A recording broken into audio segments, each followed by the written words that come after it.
Computer. All right. I would like to call the February 13th, 2025 meeting of the Westwood School Committee to order. We will start with the Pledge of Allegiance. The Pledge of Allegiance. To the flag of the United States of America and to the republic for which it stands, one nation, under God, indivisible, with liberty and justice for all.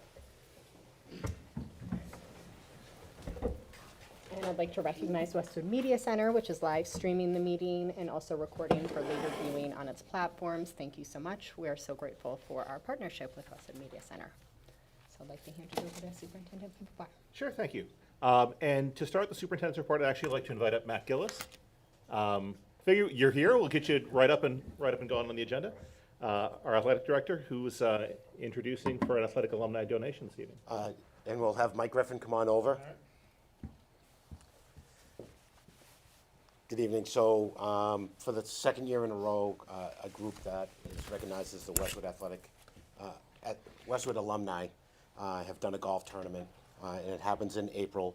This year it's on April 25th this year, and their goal is to go about helping to raise funds to help offset costs in the athletic department.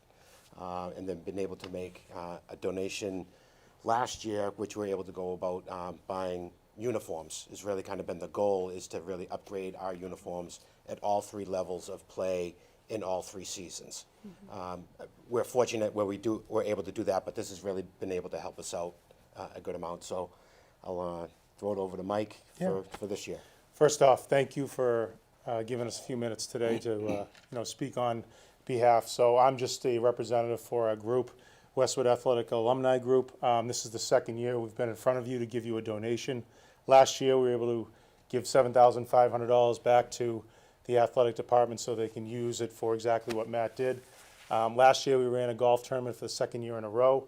We raised even more money, got more sponsorships, and as a result, I'm here to present a check tonight for $12,500 back to the athletic department. This is something we plan on doing every single year. So much so that we've added 2 more members to our organization.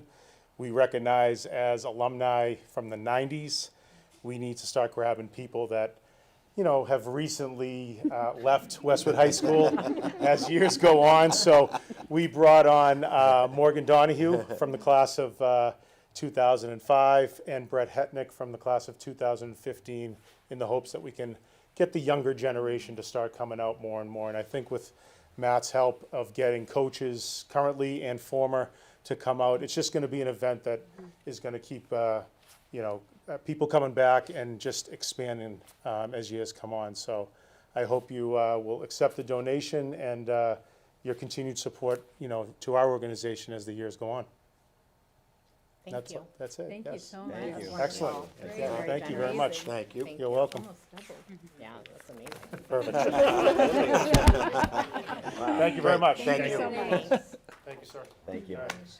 Thank you, guys. Maybe Harley Yeah. can grab that. Oh, yeah. Keep an eye on it.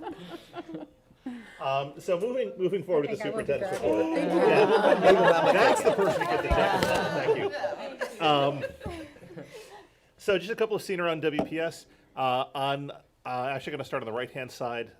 Earlier this week, we had a Holocaust survivor, Jack Prompet, here, who spoke with Thurston 8th graders, and an assembly and students came together in advisor groups. Another group met with the descendant of the Holocaust survivor. I unfortunately was not able to attend this year, but I know Rabbi Karen was there to help introduce to students as well too. And I'm really happy and grateful that we were able to do this to help our students understand, which is great. On the left-hand side, you see first graders at Martha Jones learning about the properties of light with the help of laser pointers and mirrors. We did learn a valuable lesson this year in doing this, is that unfortunately the fog machine that allowed the lasers to be shown also set off the fire alarm in the building. So we are going to work to find an alternate solution that doesn't involve an involuntary call to the fire department in future years. But it was a great thing, and we'll find a way to continue to do it in the future. Tim, if I may, before you move on, the Holocaust survivor presentation is on Westwood Media. Oh, that's right. Thank you for that. Yeah. Thank you to Westwood Media for covering these types of events. Absolutely, yes. at Thank you to schools. W. Yeah. Speaking of Westwood Media, I'm actually going to play a little clip as well too. I know the committee members saw this previously. We held a voting for the naming of a robot at the Downey Elementary School with kindergartners. And thank you to Dottie Powers and the town clerk's office for joining and helping set this up.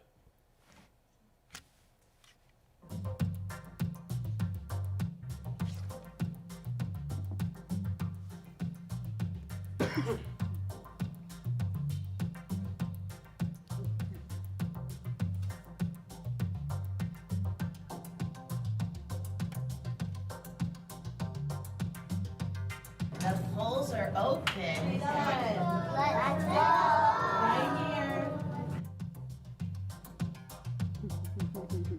my God, it's so cute. That's with the poll workers. Of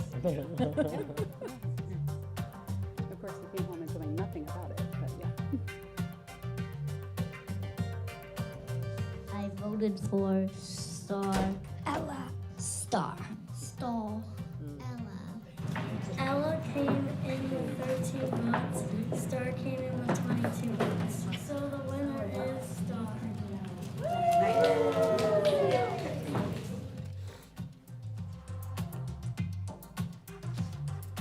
So a very little cute thing at Downey. Again, thanks to our friends at WMC for helping support us with that. But thank you again, especially to Dottie Powers and the town clerk's office. A great little lesson in civic engagement for our kids, and happy to share that this evening.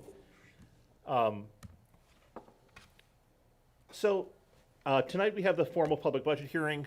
Before we get to the public budget hearing, want to take a couple of minutes. I know that the committee received this, I guess, a week and a half ago. It was sent out to the community a week and a half ago, but about some proposed revisions to the FY26 budget that are reflected in what we're asking the committee to vote this evening. The three main areas of revision from that initial budget proposal are adding a fourth preschool classroom for the 25-26 school year. That would be located in the fifth kindergarten classroom at Pine Hill. And there would be, as a result, there'd be no change to the existing time structure for preschool.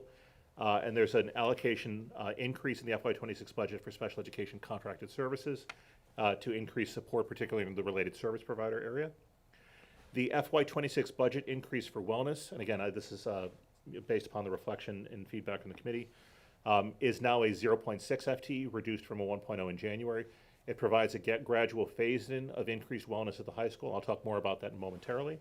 And the FY26 budget for Mandarin is increased from what was 0.2 FTE in January to 0.4 FTE now.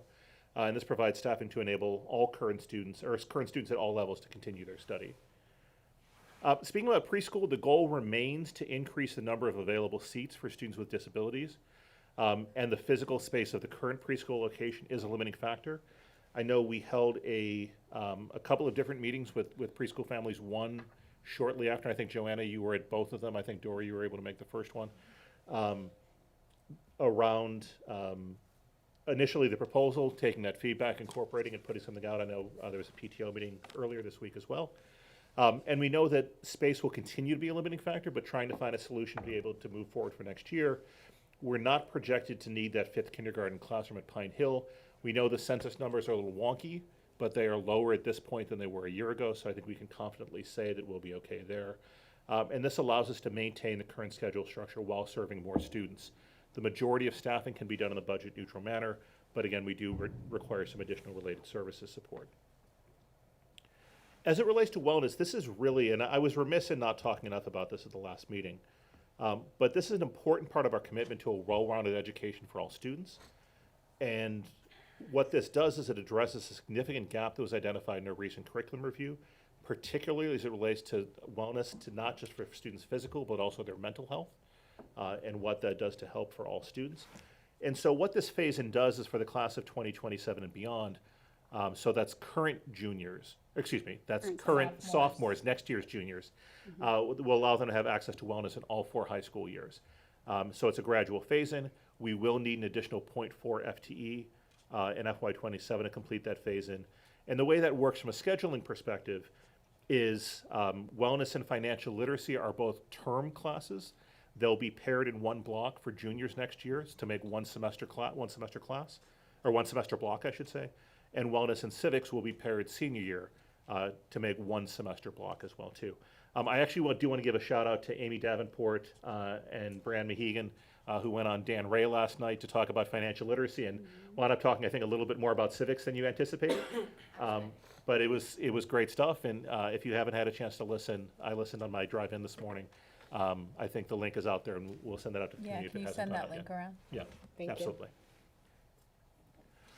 For Mandarin, the FY26 budget will maintain a 0.4 FTE for Mandarin at the high school. This will provide sufficient resources, and we met with, our high school staff met with all the students currently in Mandarin, provide sufficient resources to support all students currently enrolled to continue their studies for next year.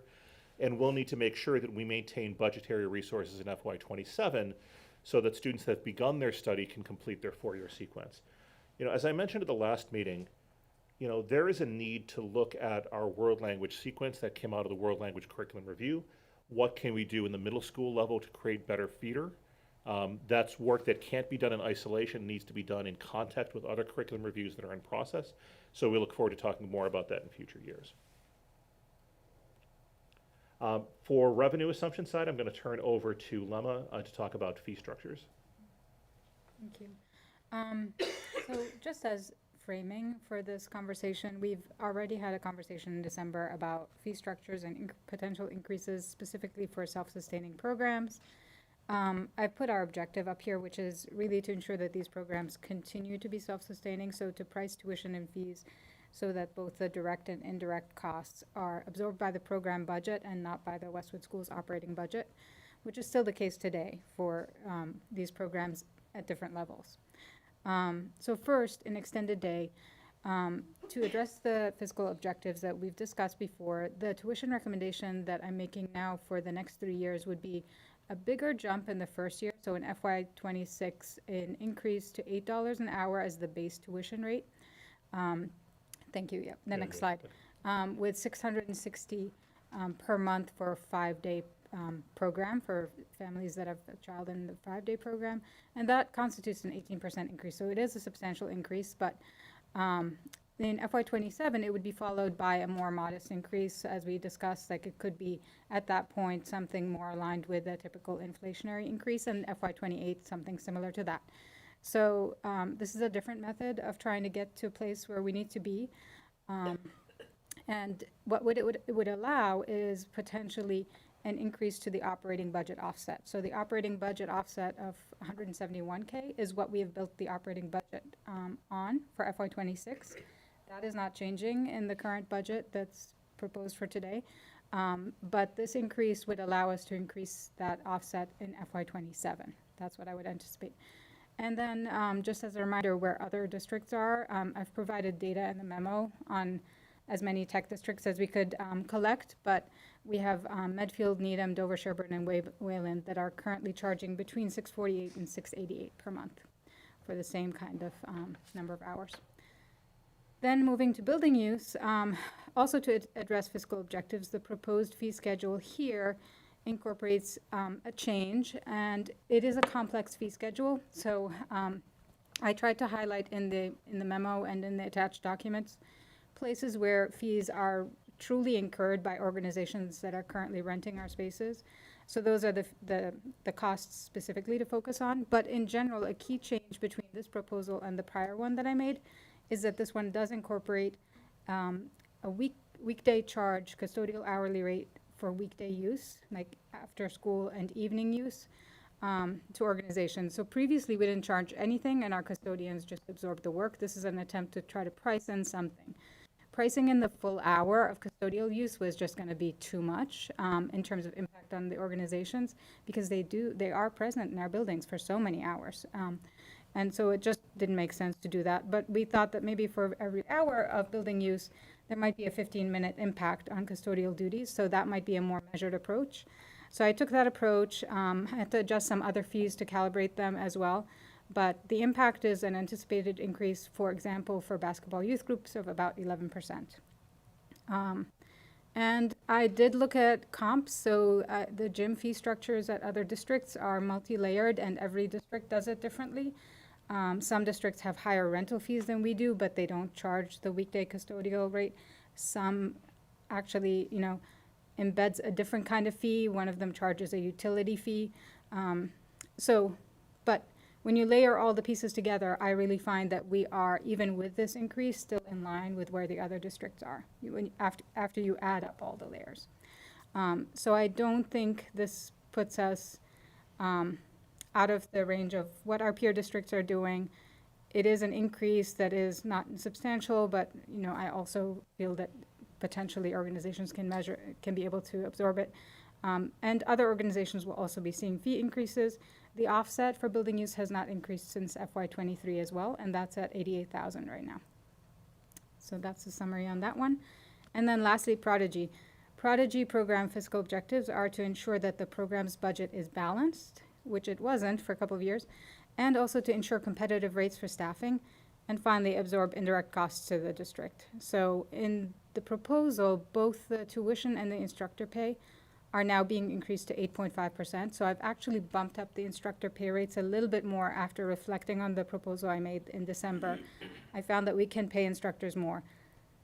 And that's where I think the dollars really should go in the first year, because we are so far below our peer districts and we don't want to lose quality instruction. That's what the students are coming here for.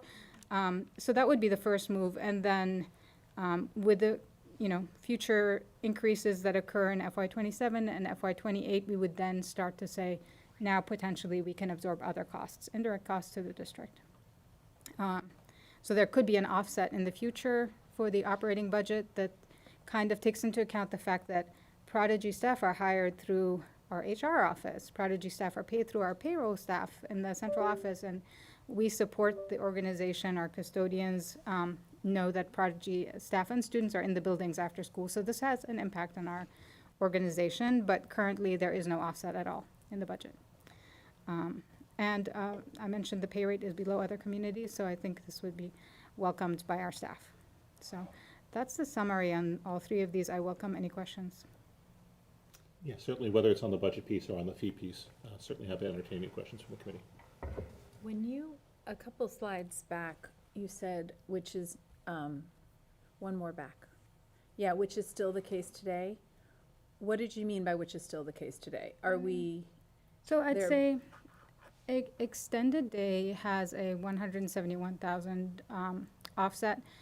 I do think, so that's used to offset like utilities and custodial fees. That's really what it captures. We don't charge any like central office functions to extended day, but there could be an opportunity to do that in the future. So payroll, HR, some of those some of those services that are held in our central office, they currently are not charged at all to extended day.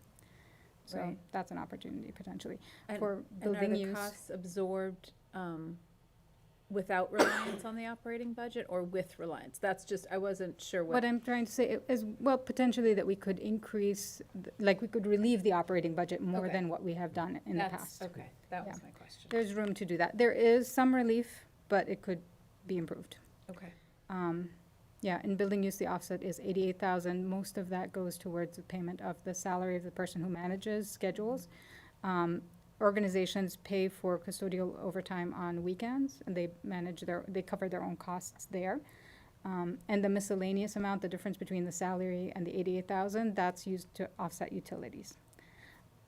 So that's currently how we do that. And how many, for building use, how many organizations are tier 2, 3, and 4? Like, are most of them tier 1 that are fee-free? Oh, yeah. The majority of our scheduled activities are tier 1. I mean, they could be like school activities that are occurring Right. after school, a play, and so on, that we schedule and support. But they also could be PTO, they could be recreation, other, town departments. Those all would qualify as tier 1. So there'd be no charge to those, Right. So most of the use is tier 1, you would say? most. But I would say we do have substantial use in tier 2, and that's primarily the youth basketball. The gym, And then yeah. we have tier 4, we have Westwood Chinese School, which is a user of our buildings. Okay. And then there are like a handful of other organizations that we know of. I mean, we have Diwali as a function, we have Boy Scouts sometimes, and other. Dance Other schools will groups. use the auditorium? They used to, less so, I think, but they might still have Yeah. occasional rentals. Okay. That's helpful. Thank you. Two things. Thanks for the feedback on the budget, how you took the feedback and adjusted things. On extended day, First question, will this result enable us to increase capacity at all? This 18% increase?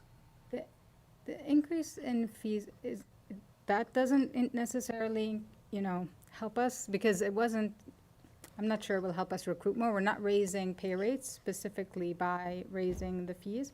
However, we have had conversations in the district about how we can increase capacity. So I think we're gonna even potentially start scheduling meetings now to get ahead of it, to think about what happens with the athletic schedule for practices. How can we share the gym more effectively, and how do we carve out time for extended day to be using our large spaces?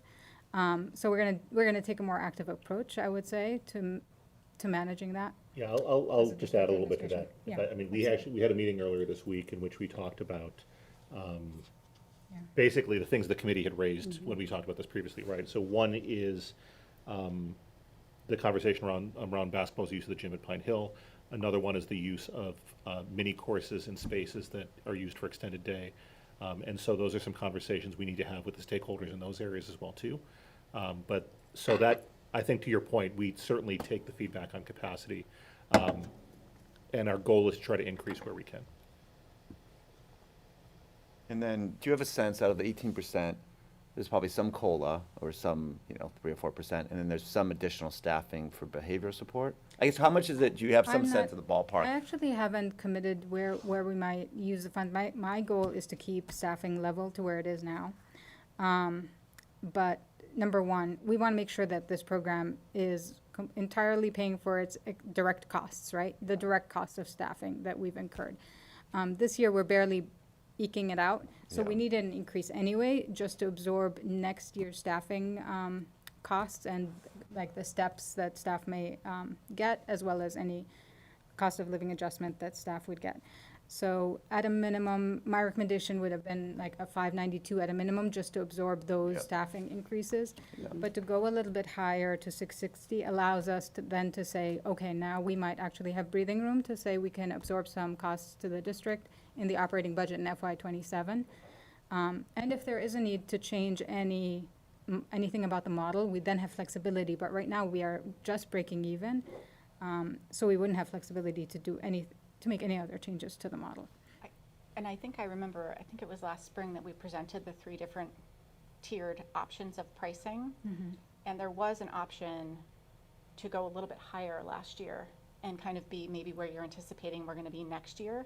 But I think the option we voted on was the one where we would be breaking even this year, because we wanted to see if that was really the case. And so I think we've tried that, and now we need to make the bigger jump, is what it's telling us. Is that? I think so. I mean, it is tight, and I mean, before my time, there was a day when we were less tightly budgeted in extended day. And I think given the size of the program in particular, there's a financial risk in managing a program of this size where the budget exceeds $1 million. And really trying to walk the line at such a fine level. It is a hard program to monitor because of the nature of the enrollment shifts, because families increase a day and drop a day on a regular basis, and because staff have such split schedules. So honestly, from a financial perspective, I think the responsible thing to do is not to manage it so tightly that we are really eking out at break even every year. I think that's not a wise approach for the district. Do you know I know one of the trade-offs that we had looked at last year was that the programs were going to try to implement, particularly on early release days, some more enrichment. With that, do you have I know you're not managing it day to day. No, but they have been doing that. We've given Michael full permission to hire contractors and bring in enrichment programming. So that's the kind of flexibility that you get when you do have some more resources. And then if there's any kind of resource that is a little bit more costly than what he previously had budgeted, he would have the ability to talk to me about that, and we could think through it. Okay. But definitely that's already been implemented, and I think it's been helpful. I think that was where we had said if there was more programming on Wednesdays where the staff tends to be, especially early release where we tend to have fewer staff, we could still maintain capacity because we were having a special speaker in, so the kids are in a group together as opposed to having to be. And improve the quality of the program. Right. Yes. Yep. You don't have to get now. I just would be curious if it's $1 million budget and you do 18%, that's 180,000. I'd just be curious how much of that is going towards steps and additional staffing versus that. We can follow up on this. You don't need to answer it now. I would say maybe 40, 50. It's not more than that that's going to the steps and COLA. Okay, Yeah. that's helpful. Yeah. Okay, thank you.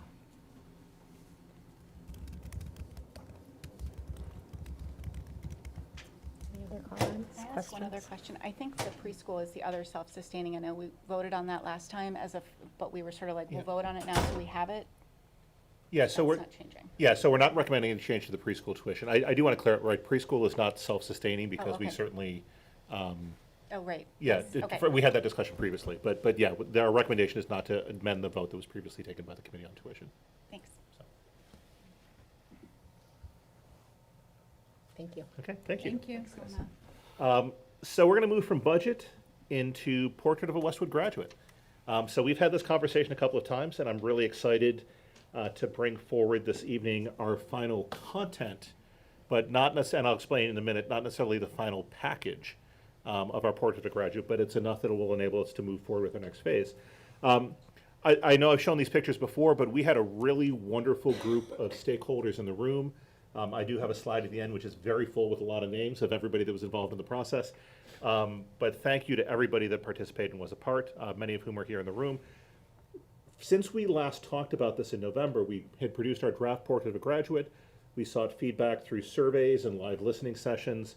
Our working group reconvened in December to review feedback and talk about graphical representation, which I'll talk about in a minute. And then we had a smaller subgroup, because it's really tough to edit a document with 45 people in a room. Our smaller subgroup met a couple of times in December and January to finalize the content. And so I'm going to remind folks that the way we frame this is Portrait of a Westwood Graduate, a vision for WPS students pre-K to 22, because I just want to acknowledge that the word graduate is really intended to mean what are the skills that students have when they leave our doors.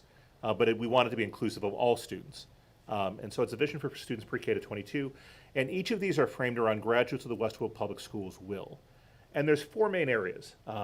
And while it's not necessarily good form to read from the slide, I think it's important enough that I'm going to read from the slides because this is our Portrait of a Graduate. So the first area is think critically and creatively. And so there's a topic, there's a description, and then there's 3 bullet points for each. So critical and innovative thinkers possess the skills, knowledge, and strategies to be curious, continuous learners. They understand information, develop content mastery, solve problems, adapt to novel situations, and design their own paths.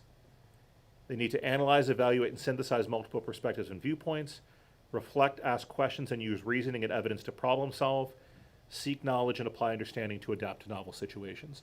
In this area, I particularly want to acknowledge some of the feedback we got was it felt from some members of the community that we hadn't leaned enough into sort of the content mastery piece.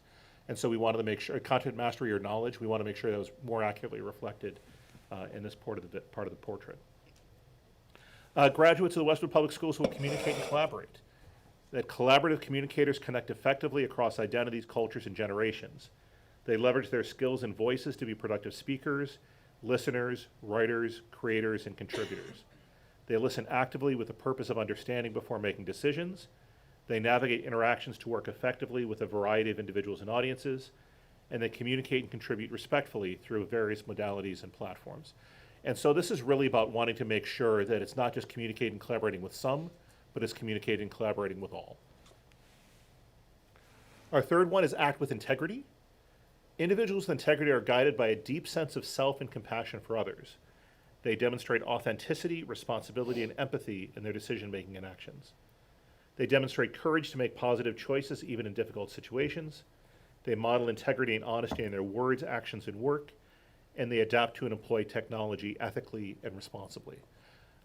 Integrity was a word that really resonated with the group as a whole. I think we talked about this last time.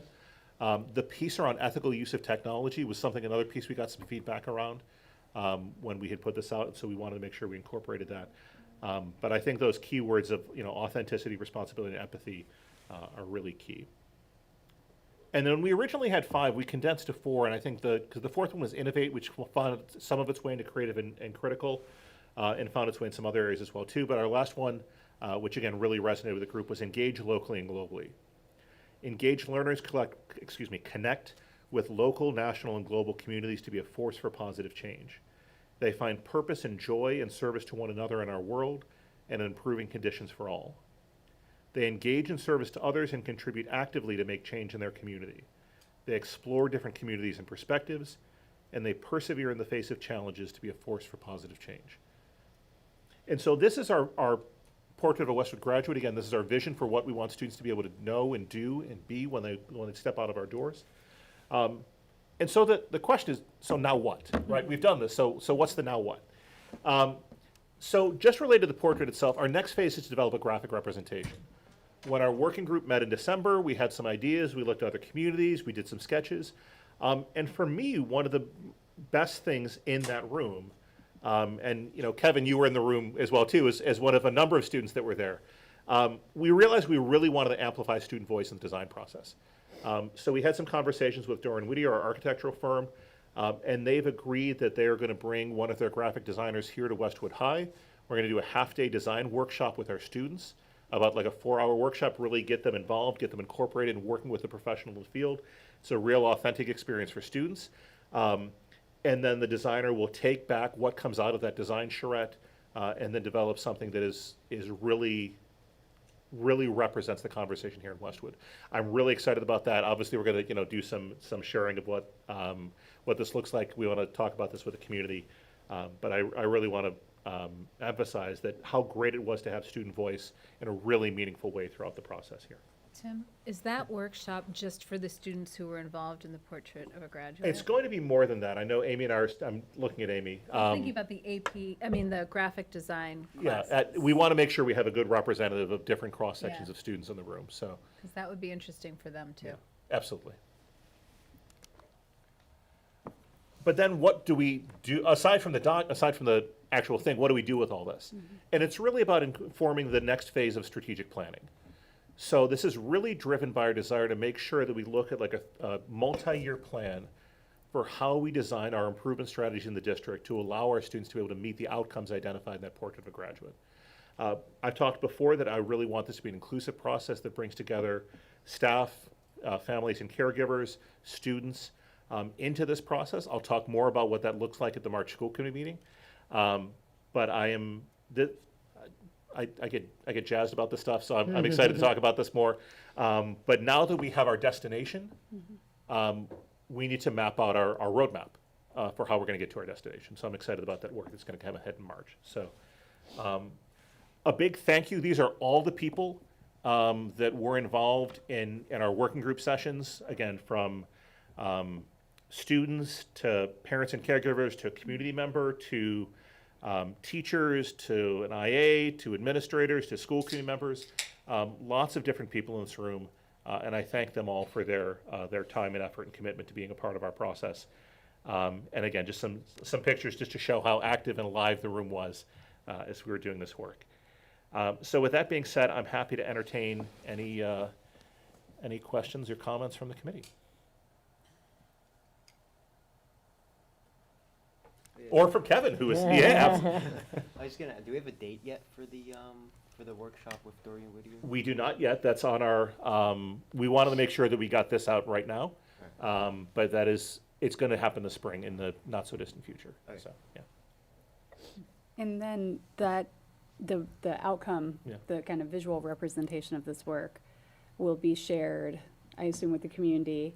But I'm wondering how we can share it with the schools in a way that gets them excited about where they're headed as they're along on this journey, and how do we have them sort of embody what we're trying to help them become?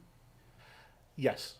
So, I mean, that's part of what you want to have a graphic representation that draws people into it, right? So I think that's part of why we want to really make sure we take our time with this and do it well.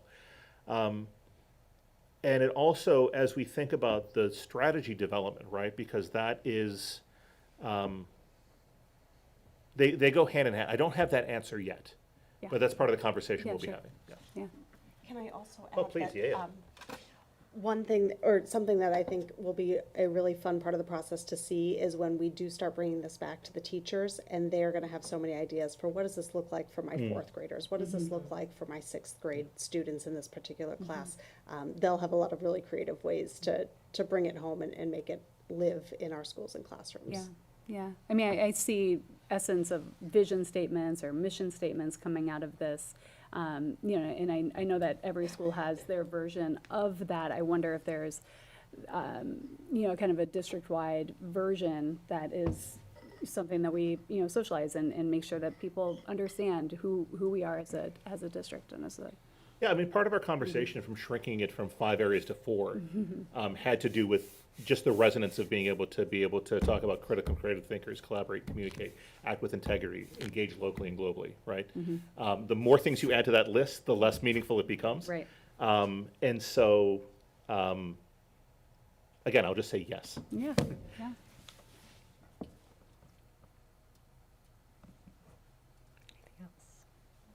All right, thank you. I'm excited about the work ahead. It's exciting. So, It's great. and I think it's back to you, Amanda. I think it's the end of the superintendent's report. Quarterly financial. Oh, quarterly, financial. Okay, you know what? Lemma. I'm sorry, Lemma. I don't have any slides for quarterly financial, That's but okay. I you're can up speak for to it that. a little bit. My apologies. So, the quarterly financial report, you have received my memo about that. We are actually, because of the way that the calendar has worked, this report is summarizing where we are in the fiscal year through December 31st. So it's a bit late already to be talking about those numbers, and you will be getting a report soon after in the April school committee meeting that will give you like a more current information about where we stand as of April. But you will see from the numbers that as of the second quarter, the budget is committed at 42.7%. Last year at that time, it was 43.2%. So it's really like on par with where we expect to be. Some highlights here to note is that I did look at the salary lines. We have, the one that I'm watching the most closely is substitutes, long-term substitutes and short-term substitutes. In that, we've seen 100,000 more in expenditures at this time of year than we had last year. Substitutes are really difficult to predict. So this, again, is a combination of various things, but we have had leaves this year and we've had to cover them. There have been strategic uses this year of turnover. We've talked about it before, but that's also reflected in the salary line. So none of that is a surprise really, but we have needed to respond to needs at Thurston with an adjustment counselor and a BCBA at Pine Hill. So that's what we've done with available turnover savings through vacancies and changes in staff. We are having trouble filling positions. We keep saying the same thing here, but I keep driving home that point because I keep hearing it from principals and the departments. And at this time, we felt because of the concern about direct services to students that it may be necessary to hire some temps. So we have authorized that in 1 or 2 cases. It's not a lot of cases. It's not at the level where it was during the COVID years, but I flag that for your attention as well. In the non-salary lines, I would say we are, it is what I would expect. The only budget areas to watch are the ones that are recurring areas to watch, which are student services, contracted services, and also facilities. So in facilities, I would say we've seen escalation in maintenance and service subscriptions. So those are things to monitor for FY27's budget cycle. But I would say for much of the dollars that are encumbered or already committed in the facilities budget line, some of those are for contracts that we have with established vendors. And as the year, is closing, we observe whether we actually need all of those funds to be encumbered, and we release the POs. So again, I'm not concerned about closing the fiscal year on budget based on where we are right now. And similarly, in student services, the contracted services line looks better than it has in prior years. It is slightly overspent, but not so much so that I would raise a concern on that. So that's it for the quarterly report. Questions? Tony, you look like you have one. No, I'm good. I'm good. Okay. Nothing? Okay. Great job. Thank you, Emma. So we'll open up the floor for public participation. I also want to note that later on in the agenda, we are going to be having a budget hearing, and there'll also be the opportunity for comments related to the budget at that time. So feel free to speak at either time. If you decide to come up now, please share your name and address and limit your comments to 3 minutes. Can I ask a question? Can you come up at both times, or do you have to pick one? You can come up But the second both. one's specifically for specific the to the budget. Yep. Thank you. Yeah. Can I ask Anybody? Actually, We're confusing people. Sorry, I didn't mean to confuse I've people. never been here before, but I'd like to, I'm curious, I want to comment about the language, Chinese language. Okay. I guess that's part of the budget though. Sure. Can I make that comment now, because I just got to go pick my daughter up and take her dance. You can comment now. We'll take it into account. Absolutely. Come on down. Great, thanks. So I'm Howard Heppelman. I have 2 daughters in the school, Mia and Bella, and they're both in the Chinese language course today. So I was delighted, by the way, and thank you, whoever had a hand in that, in increasing the budget, because it was really important. I love languages. I grew up learning and speaking languages. And it was really important to me to have my kids do the same. And I was horrified when I heard that they may have gotten into it and then would be sort of hung out to dry midway through the process. So it was great to hear that. However, I think, and I love, by the way, I love the portrait of a student. I think that's great, and I think you've got all the right things there. But I looked at 2 of them that you had, and one was communicate and collaborate, and then further down the line it was culturally. And then the other one about act locally and globally. What was the exact definition of that? Yeah, I can't think of a more meaningful context for that today than Chinese language.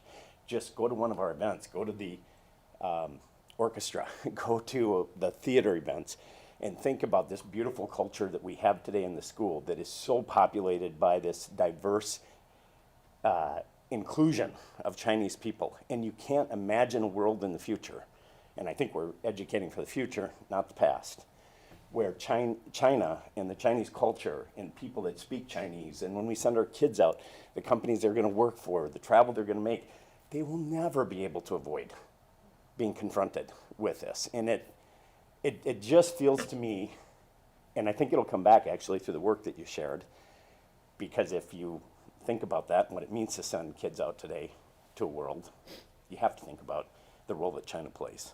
But it just feels to me like, to even get into that conversation that we were going to cut the budget, that somehow we lost connection with what's going on. So anyway, I'm just here to say I would beg people to rethink that and to rethink it in the global context. And if you had to make language cuts, which I'm completely opposed against, think about the languages that we're sending. Like, who's going to use French tomorrow when they go out? I don't want to say don't have a French program, or Spanish and Chinese are the 2 most important things we can send our kids out of this school for. So anyway, I'm here to lobby for people to rethink the role that that particular language will play in really setting our kids up for success in the future. And then I'm going to apologize because I got to turn and run out the door to go get my daughter to her dance class. So thank you. Thanks, Howard. Thank you.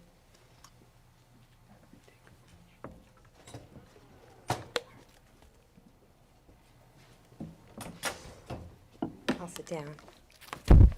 Good evening, everybody. My name is Stacy Theophilou from 10 Long Meadow Drive, and I wanted to talk, hopefully quicker this time, about 3 quick things. The first one was, well, I also very much enjoyed seeing the entire process of the graduate, as it seemed very well thought, inclusive. You got all the stakeholders there, and great output. What didn't feel that way was the changes that were proposed in the budget at the last meeting. I was only able to get here to ask you to please continue the Mandarin program because somebody spoke when they shouldn't have and told my daughter that the program was being cut. The entire process for including parents and collecting our input, and even students, on 3 major changes that were proposed in the last budget was completely missing. The complete overhaul of the preschool program, cutting out a free block in junior and senior year and adding wellness, and completely eliminating and retreating in the Mandarin program were not at all discussed with parents and students. We had no opportunity to weigh in on them. And the opportunity for parents and even students to weigh in on major strategic changes in the school is not just a request. It's not just a, can we please participate? It's actually Massachusetts law that we have the right to be part of the conversation from the Department of Education. And that's why we have site councils and PTOs and things like that. And the budget process completely circumvented all of those things and made it very difficult for parents to be able to communicate with you about the changes that were being made. So I would like to request that we not repeat that process in the future, and we take some cues from the process that happened for Portrait of a Graduate, and please include parents and students in future strategic changes to schools. That was number one. Number two is, what I did hear was that Mandarin will not be offered to incoming ninth graders next year, because it was just proposed that it will only be offered to current students taking Mandarin. So even though the language was softer than the retreat that was proposed in the last meeting, it sounds like the beginning of the retreat is happening, unless I have misunderstood what was being proposed. So I would like to object to the beginning of the phase out of Mandarin by not offering it to incoming ninth graders next year, even though my children are not impacted. Sorry, Stacy. Okay, I'll see you in the next, All right. the next round.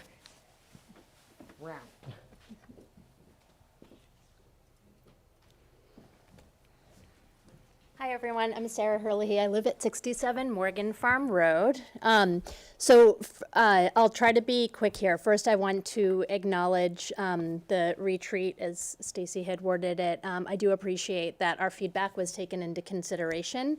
A number of us were here at the last meeting, and I know a number of emails were sent, and one enterprising student and his mom started a petition, which I think a lot of Westwood signed, even though they may not have had Mandarin students currently enrolled, which was certainly appreciated. I did want to acknowledge the world language study that, and this is on me, I had not seen until all of this came up, and then I discovered that that had actually been published, so I went back and read it, and I just wanted to say how impressed I was with that undertaking. I think it really addressed a lot of what you were talking about in the Portrait of the Graduate, and also what Howard had talked about before when he was speaking, just about, you know, the importance of us acknowledging the, you know, the increasingly global world that we live in, and the importance that language study has to our students and being successful in that environment. So I would just say, please go back and look at that, because it seemed like really good ideas, including, you know, really having Mandarin as one of the cornerstone language offerings. And not only that, but bringing it back to begin at the middle school level, which I know many of you have acknowledged, and I know as well, having lived in this town now for 11 years, everyone always talks about, hey, why don't we start languages earlier? Well, you know, let's figure out a way to do that. 'Cause I know that funds are certainly finite, but I think, you know, if given the opportunity, the community would rally around something that I think everyone sees such benefit in. So, thank you. Thank you. Thank you.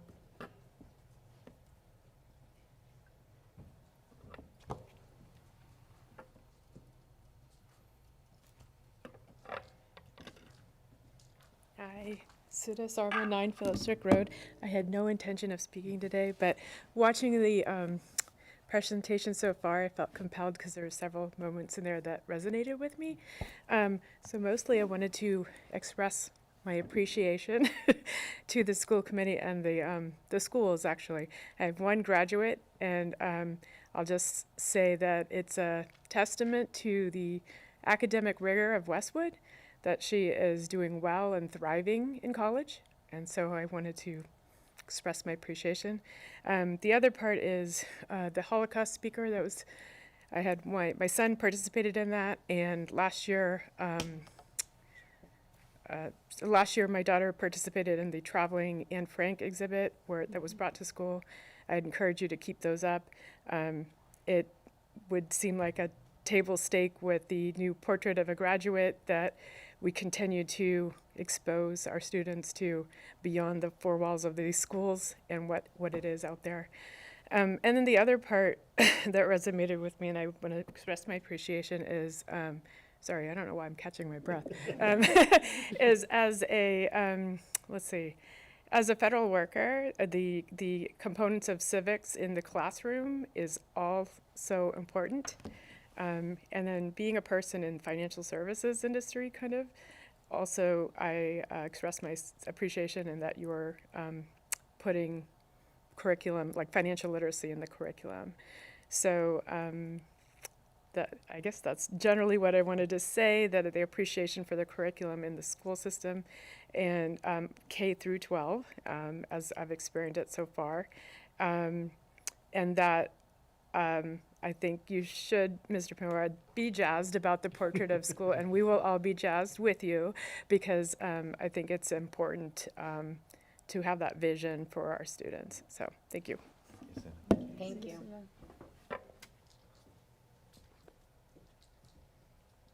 Anybody else? No, not seeing anyone. Okay, thank you. So now we will move it to chair and liaison updates. So I do have comments that I'd like to share in my chair update, and I know, as Tim said, it's in poor form to read something, but I want to get it right, so I'm going to read. During this budget cycle, we've been fortunate enough to have heard from a number of community members surrounding issues that are important to them. I thought it would be helpful to provide guidance surrounding how, when, and with whom to communicate to make sure that your voice is heard in an expedient manner. The school committee's function is to oversee the budget, district policies, and to hire or fire the superintendent. The school committee does not typically oversee building or classroom operations or individual student and/or family concerns. If you have a concern or question, please consider the following path. Start with talking directly with your teacher and/or principal. Then the department head, if applicable, and lastly to the superintendent's office. Please feel free to copy school committee members on correspondence to the superintendent as you see fit. Members of the community are always welcome to address the committee during the public participation portion of our monthly meetings. We also offer quarterly office hours, which are a great opportunity for informal discussions, thought sharing, and Q&A. The preferred methods of communicating with the school committee are in person, over the phone, or via our WPS email addresses. Please refrain from text messaging for school committee communications, even if you have a personal relationship with a committee member. While serving as a liaison to the community as part of our role, please keep in mind that the school committee is not always able to respond to all communications. We're bound by public meeting laws, so we must follow protocols in communicating and making decisions.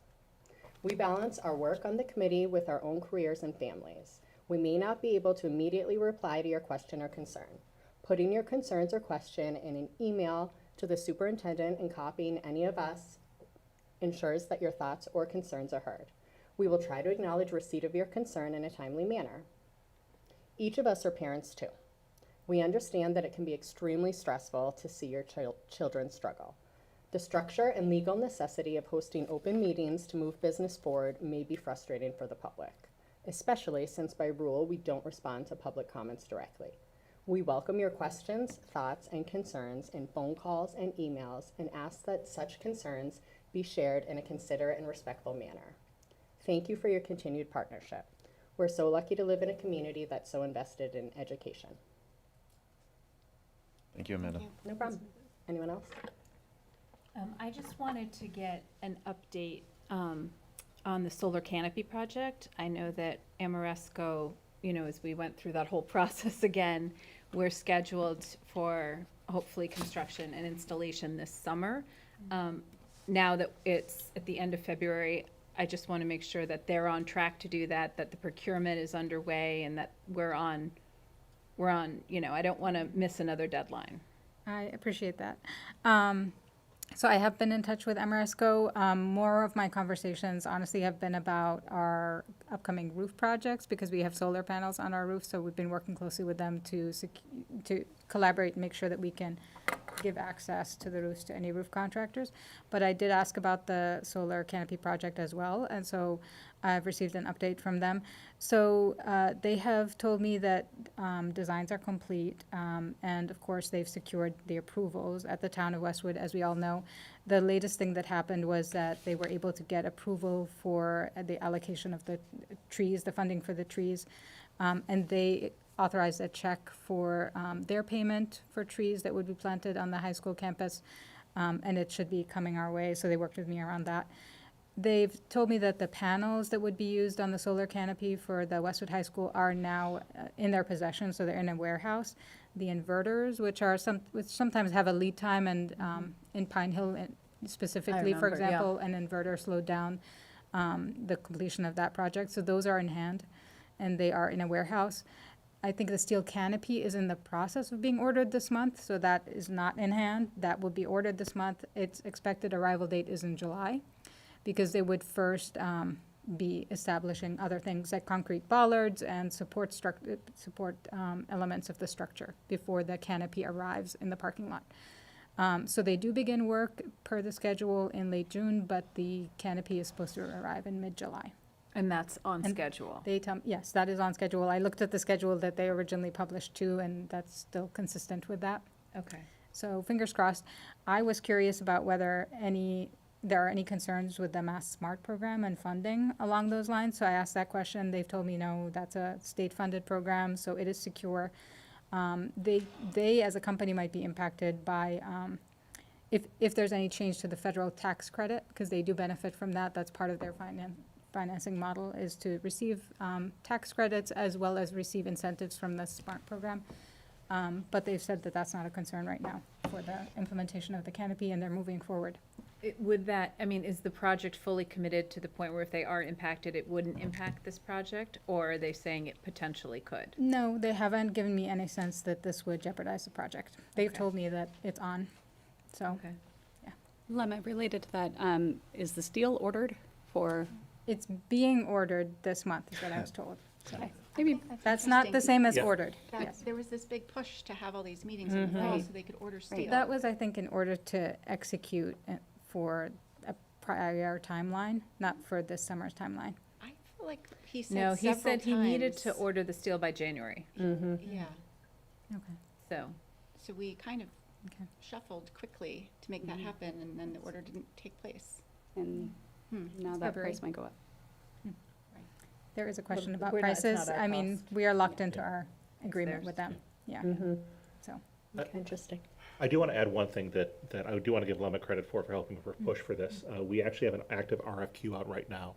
It's mostly our stuff, a little bit with the municipal side as well too, but for an on-call OPM, who can help oversee and coordinate the roof project with the solar canopy project, so that I know you actually had a call either today or yesterday Yeah, as well too. I so. was happy that we've made progress on that.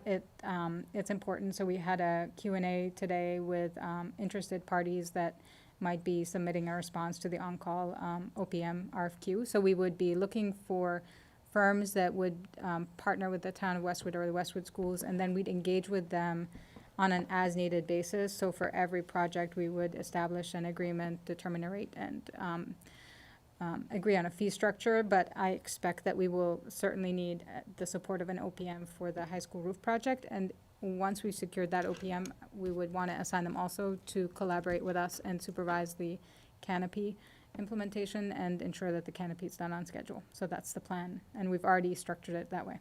Yeah, and this would even include, for example, the Sheehan electrical upgrade that has the article at town meeting this spring as well. Okay. So. Yeah. I think that's a great idea. Any other liaison updates? Can I give a quick one? Yeah. It's actually a shout out to Tim. So I attended the CPAC coffee yesterday, and the parents were excited because apparently you're engaged with CPAC to do a couple of one-on-one meetings with parents in a back-to-back fashion in March, as well as hosting some sort of other kind of open discussion event. Yeah. You probably know more about it. I know it's all on my calendar. It's So. on your calendar. So I think that I just wanted to say I think that that's very much appreciated. I think parents are looking forward to the individual and group time, and just appreciate the kind of I would say, approachability and visibility. So thank you. Yeah, I heard at our Downey PTO meeting an appreciation for your availability and the invitation to meet, for families to meet with you. So I hope they are not, overwhelming your calendar, but I'm really glad that they have the ability to reach out directly and ask their questions and share their concerns. I do have a quick update. I don't even know if a lot of the folks around here know that I am the liaison to the dog park effort happening in town.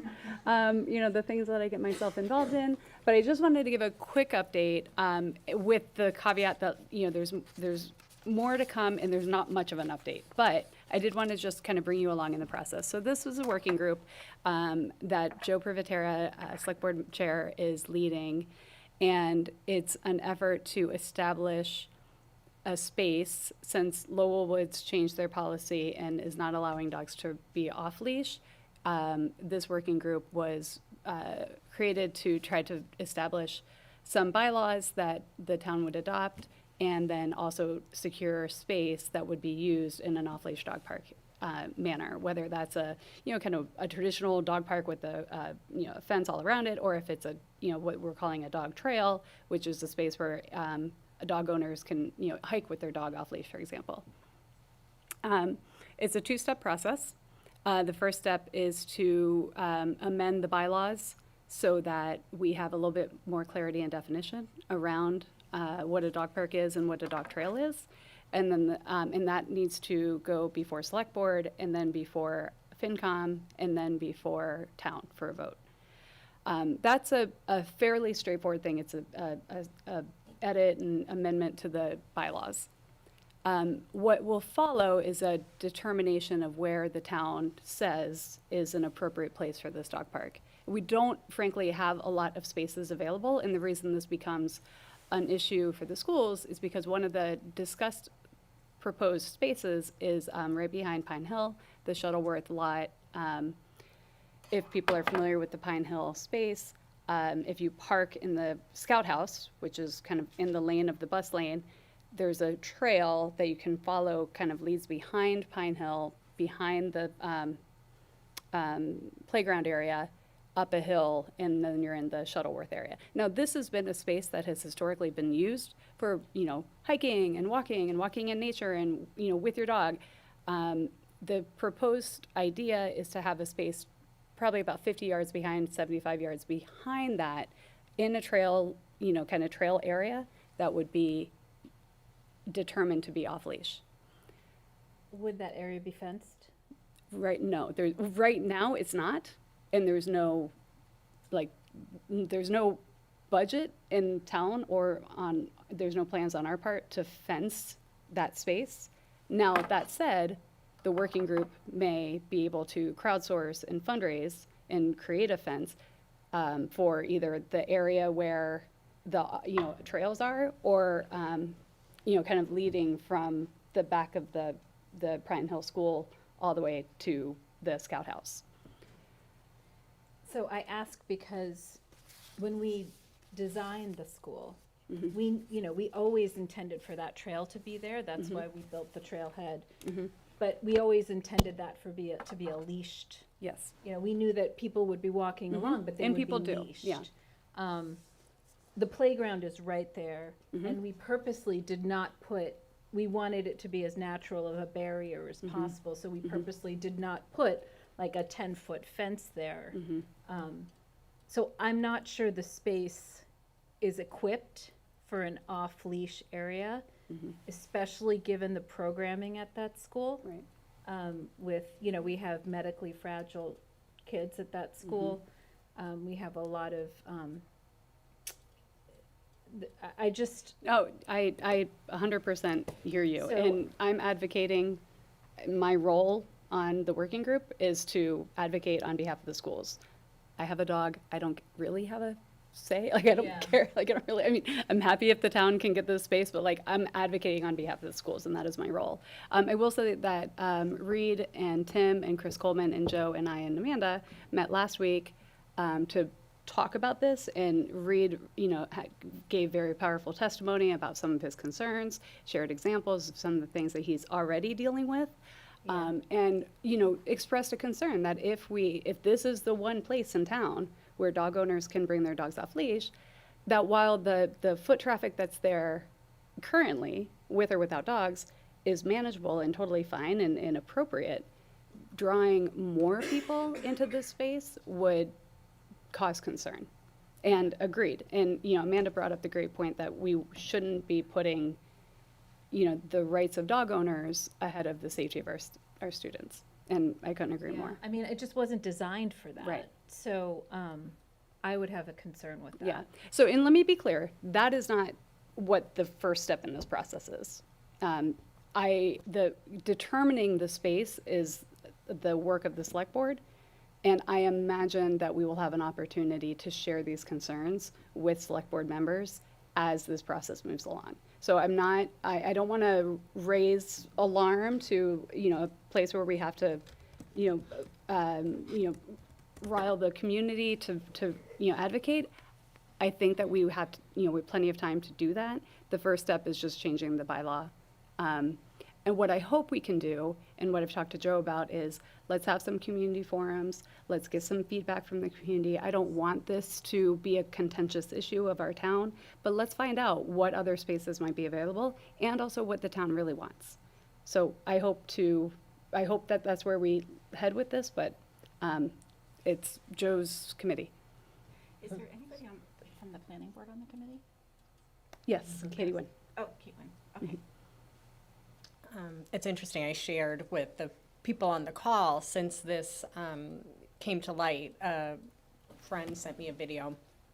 It happened a few weeks ago, so in January, on one of the super cold days, there was a dog fight at the trailhead at Laura Lane right there as the students were boarding the van leaving. So this dog fight was happening like 10 feet away from our students, and that's with a leash law. Yeah. So I don't know why we would be even entertaining bringing dogs off leash near students. And right now, the bylaws say, near or on school property, dogs must be leased or leashed. So are they And changing that bylaw? No, they're not changing that bylaw. The exception would be unless the area is determined to be a dog park or a dog trail. Because right now the violation says it's a violation if it's near a dog, and you can actually be fined for that. Yes, So there would be an exception to that for a dog park. a dog park or a dog trail. Now, I think we could modify that further to say which must be enclosed by an X size fence or, whatever. Like, I think there's opportunity to more clearly define, but right now there is a lot of, kind of vagueness in the law, in the bylaw. So, yeah, I guess on top of the dogs, there's parking, where these The people are parking gonna is park. an issue too. Which Yeah. Mr. Prevera should know about. Yeah. And I wish, he would come to this committee and explain how he's gonna find 100 parking spots at Pine Hill.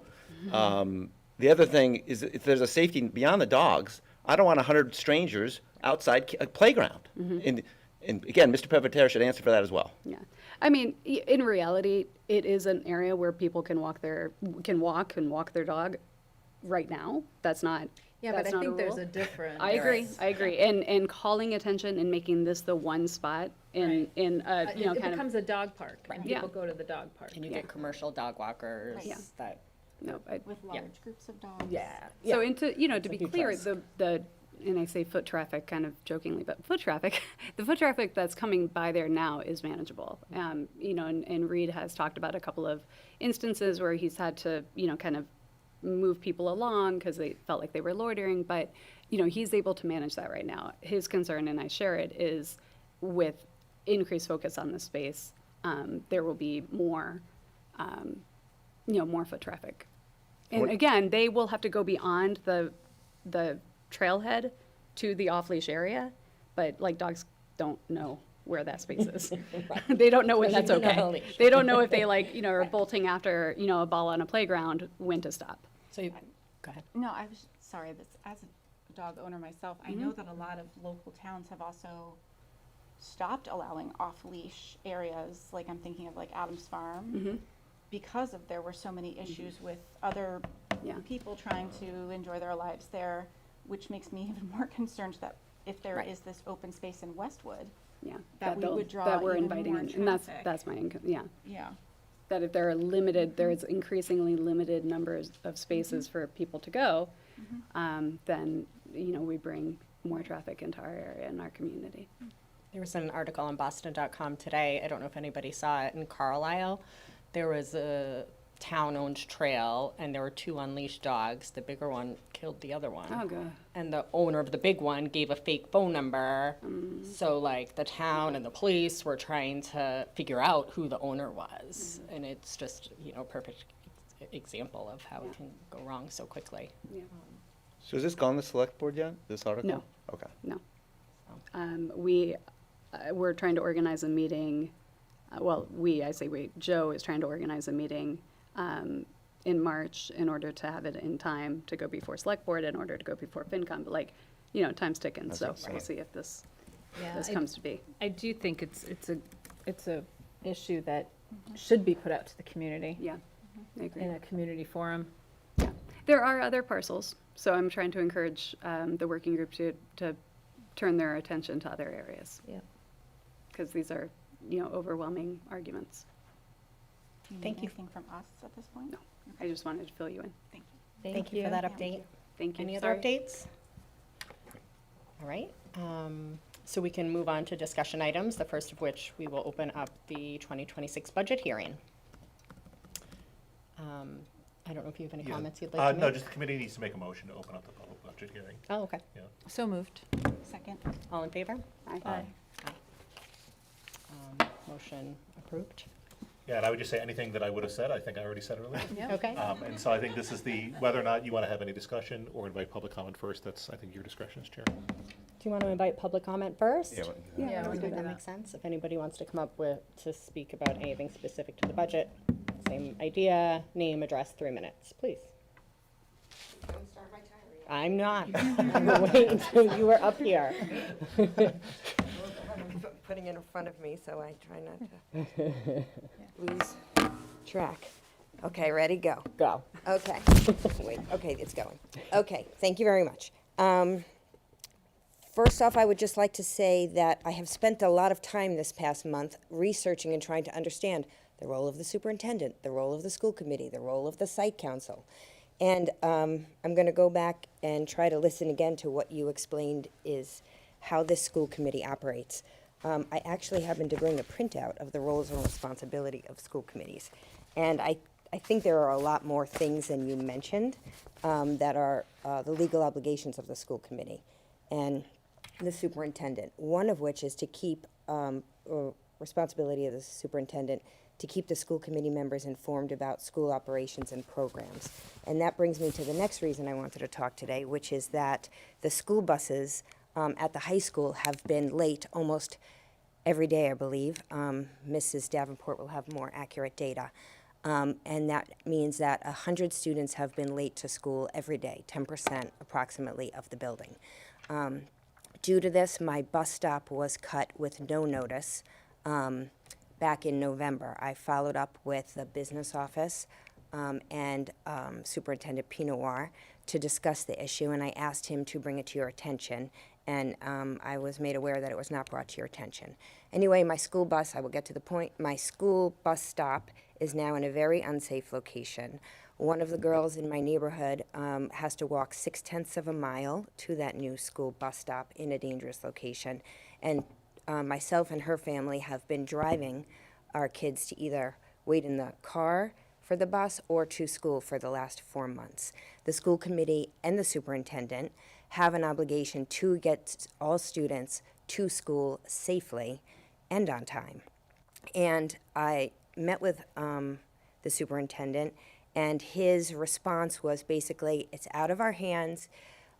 We are understaffed with the busing company, and that is a completely unacceptable response. It is actually your obligation to continue to work on the problem and solve it, and it is not a cop-out, is not allowed to say that it's out of our hands, because it's actually not out of our hands.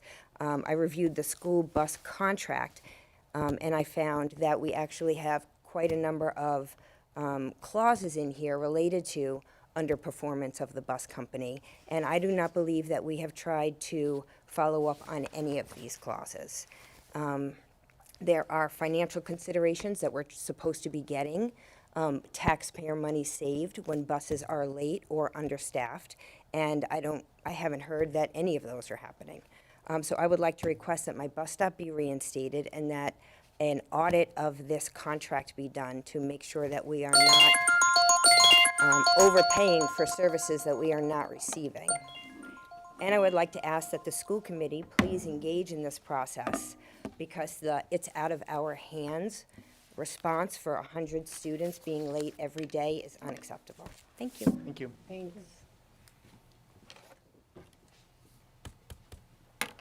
Any other comments related to the budget?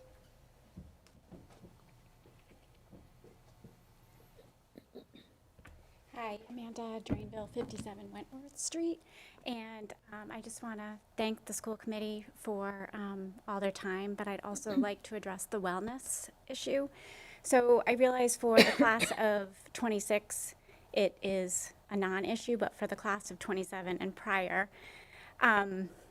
what I don't understand is how the Westwood schools became out of compliance and why nobody was told about it and the parents weren't notified, and it was just kind of added to the budget. So that's all. I just wanted to voice my concern about the wellness issue. So thank you. Thanks. Thank you. Thank you, Amanda.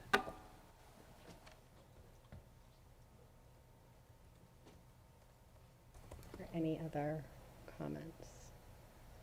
No? Okay, we'll close the public comment portion of the hearing. So I don't know if any school committee members. I think you can take a vote to close the public part of Oh, it, right? gosh, okay. I move to close the public comment for the fiscal year 2026 budget hearing. Second. All in favor? Aye. So moved. So now we can move into the committee discussion. Do we need to vote for that? No. Discuss. All right, thank you.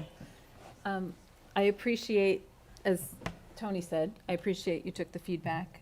I appreciate the changes made to the budget. I think they make sense. I think that we are in a tough fiscal year. I think the town is iterating that as well. And the way the budget works, I know we all know this, but there's one pot of money for the town. If they're only allowed to raise taxes by 2.5% as an aggregate, without an override, and nobody wants to go for an override, and so we have to work within a budget, and difficult decisions have to be made. And I think that the direction this budget took after our last meeting is the right direction, and I appreciate that. And so I don't think I really have any further comment. I think it's a budget that was put together in a tough economy, and I appreciate the work, particularly with this group right here that went into that.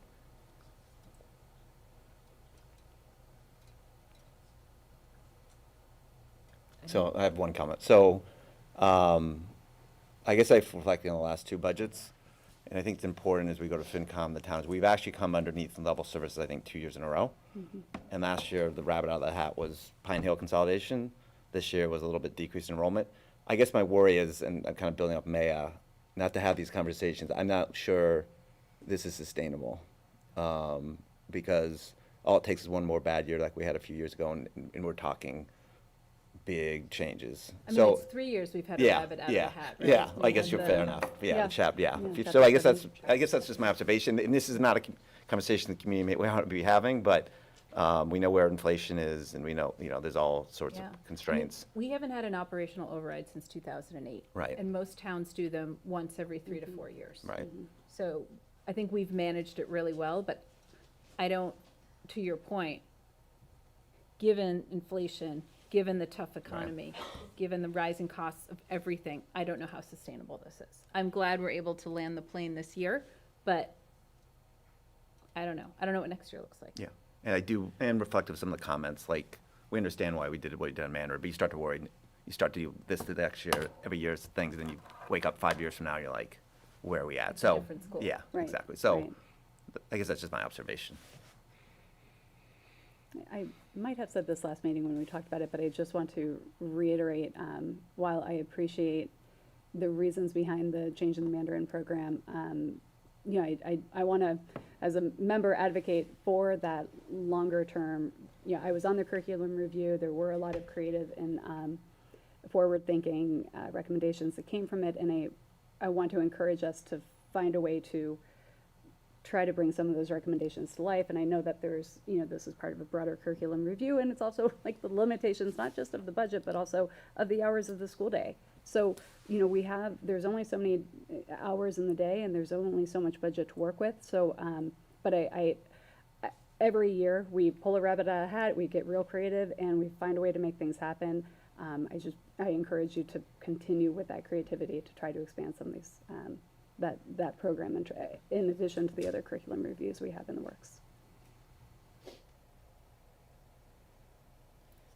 I guess I really appreciated that you pulled together the group that Joanne and I attended about with the preschool folks. I did a little bit feel, I'm happy with where we landed. It did feel like it had to end up being a reactionary rather than a proactive conversation. And I think I'm hoping that's a takeaway for kind of future years when we're talking about, you know, different changes that we'd like to make to programs, so that we're not in that position again.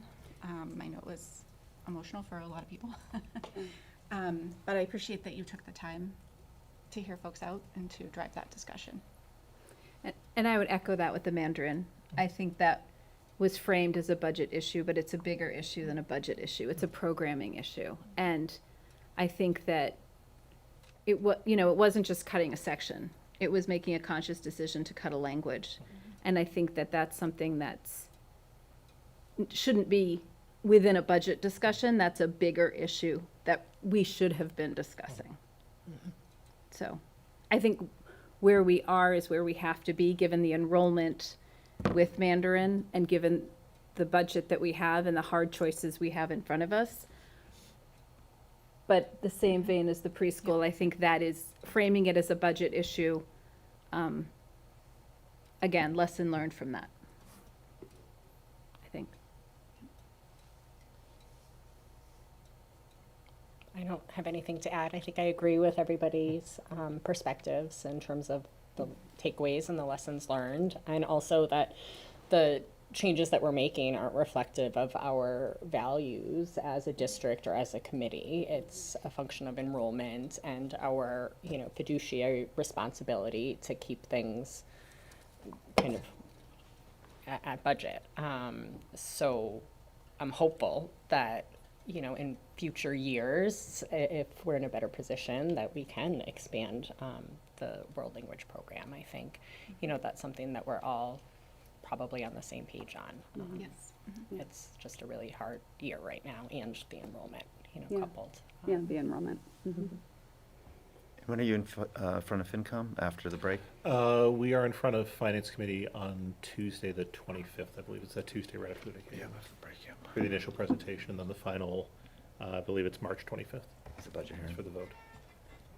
Yeah, that's the final budget here.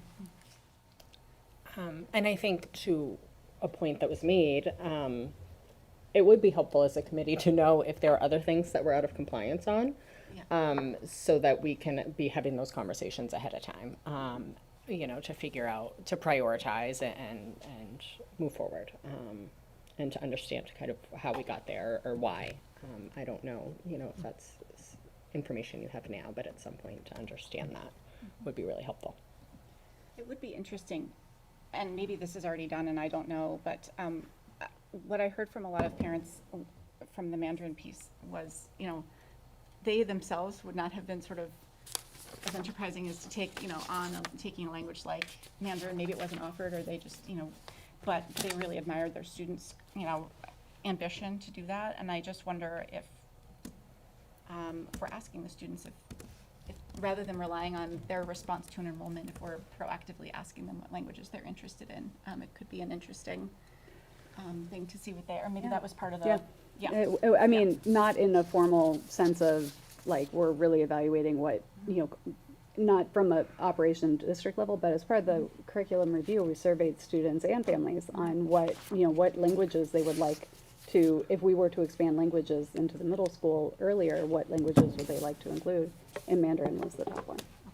I'd have to look back at the notes of what came in second and third, but Mandarin was top. Yeah, I would just add particularly on the Mandarin issue, I think there is one thing that we really haven't talked about in this forum, and I know I've had some of these conversations privately, is there are a number of students that are taking Mandarin but are choosing to do it in a private setting that's not us. Mhm. And some of that has to do with inability for students to be able to achieve proficiency because of how late we started right now. So that has an impact on the enrollment. So if we have the ability through this thought out process and as part of our strategic planning around those portrait of graduate areas of engaging locally and globally and communicating and collaborating, right, that provides the impetus to say as a priority, this is why we need to think about things in an earlier grade. But right now, some of our students are voting with their feet. Yeah. And they're voting our current structure isn't here. And I think that's an important part of the conversation as well too, and why we need to rethink the program as a whole. Yes. And I just want to comment on kind of the budget process and how that works, and the idea that perhaps there's a lack of transparency. The whole reason that we discuss the budget in our January meeting in public forum is so that people can tune in and then share their feedback over the course of the month before we vote on the budget in this meeting. And that's also why we have the hearing, so that people can share their feedback right up until the vote. So, we do feel like we have that month for people to make sure their voices are heard. And I'm sorry, we're not taking comments right now. It's just a question. We're not entertaining questions, sorry. I'd be happy to talk tomorrow.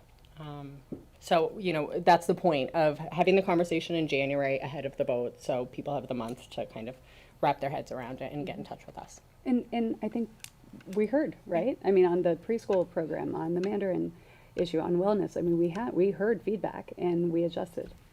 So that the system worked as intended, although point being, when it's a program change or it's these kind of major things, maybe a little bit more engagement earlier on would be helpful for the community, because it brings up a lot of stress unnecessarily if it's, out beyond a budget conversation.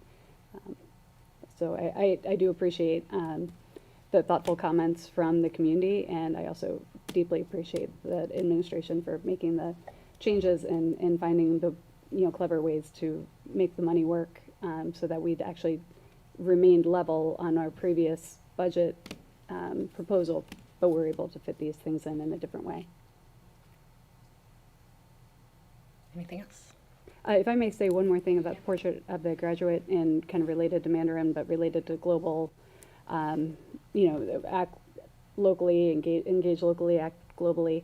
I just want to say how happy I am for the expanded travel opportunities for our students, and how that really dovetails so nicely with the portrait of graduate work. So it's like, check that one off.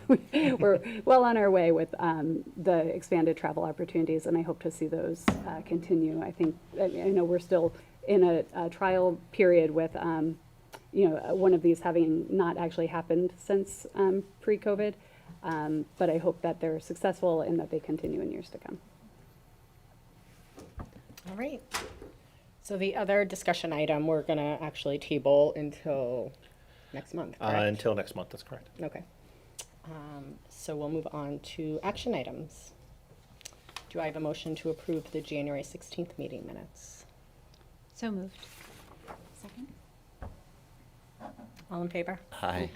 Aye. Aye. So moved. Approval of the fiscal year 2026 budget. You want me to read it? Sure, thank you.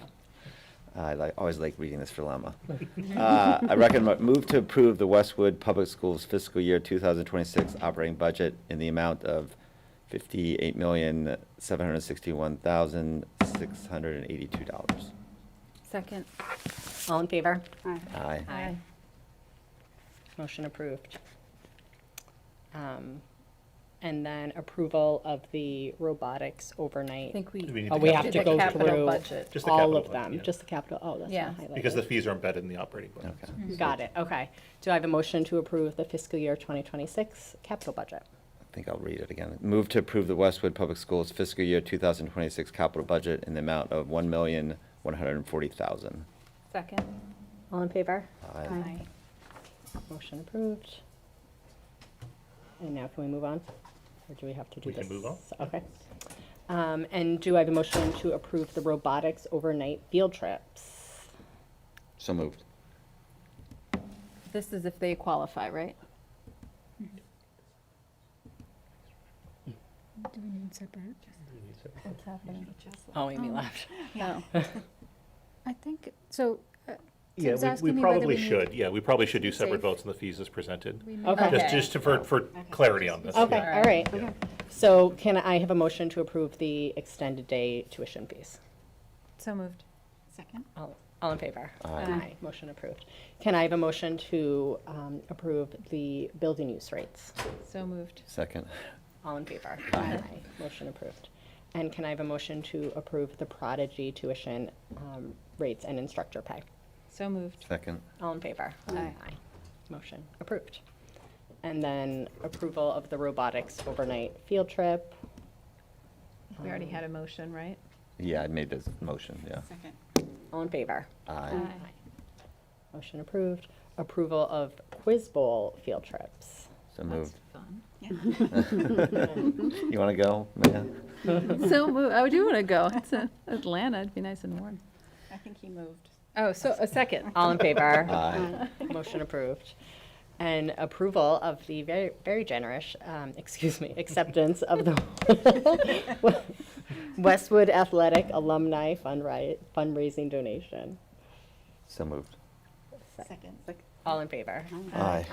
Motion approved. Whew. Is there any new business from anybody on the committee? No? No? All right, can I have a motion to adjourn? So moved. Second. All in favor? Aye. Thank you. Meeting adjourned. Thank you.